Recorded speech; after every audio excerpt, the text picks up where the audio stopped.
Imperial's chief executive, Alison Cooper, spoke exclusively to Annmarie this morning. She says smokers converting to vaping will be a driver of growth for the company in the second half of the year. If you're agile, if you operate in the right way, you can drive growth in this space. And for Imperial, we're very disciplined with our investment in next generation products. We're looking to grow in that space. But actually, as a tobacco player, we only have roughly 14% of the tobacco market globally. 86% of tobacco consumers aren't ours currently. So it really says to me, vapor is a big additive opportunity for Imperial. We can take some learnings from Juul, but clearly we've got an opportunity in a number of markets across the world to really drive conversion of smokers and drive additive growth for Imperial. Yeah, I read that you're recently introducing e-vapor brand Blue in Germany and Russia for the first time. Yeah. Specifically in Russia, are you concerned about what this could potentially mean given the geopolitical climate there?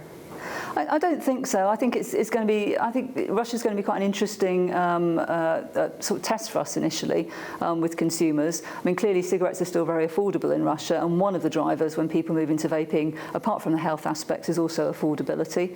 But I think Blue has got a particular consumer profile that we're looking to build. I think at the moment probably anything geopolitical is probably a bit macro to actually feed into what's going on currently. So not worried about what that could mean for trading just yet? I don't think so, no. And how have your heated tobacco trials going at the moment, and where have they been taking place? In Japan, in Europe, we've had some very positive feedback from consumers, some things to work on too, to really hone the consumer experience. So we're progressing with further trials in the next few months, and we very much see some opportunities there for us going forward. But our prime focus is on vaping.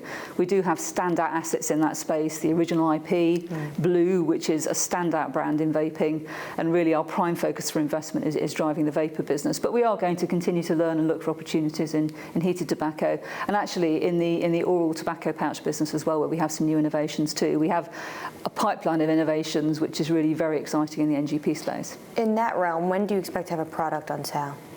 We haven't committed to that yet. Our prime focus is I say, on the e-vapor business, but we will be looking for opportunities post the fuller tests we're going to do in the coming months. At the time of taking on the role of CEO, you said we want to move from being a tobacco manufacturer to a fast-moving consumer goods company. What more needs to be done, do you think, and where do you think the challenges are to become even more of a consumer goods company?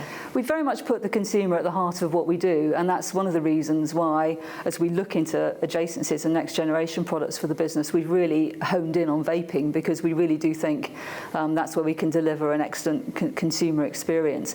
And I think in NGP in particular, the consumer does need to sit at the heart of what companies are doing to really try and drive that forward. I think we've made some very significant strides, both in how we manage our tobacco business, but also from an NGP perspective. And I think as we move forward, that's just going to continue to drive the future and the future growth of the business with the key brands, products, markets that we really see essential to our success.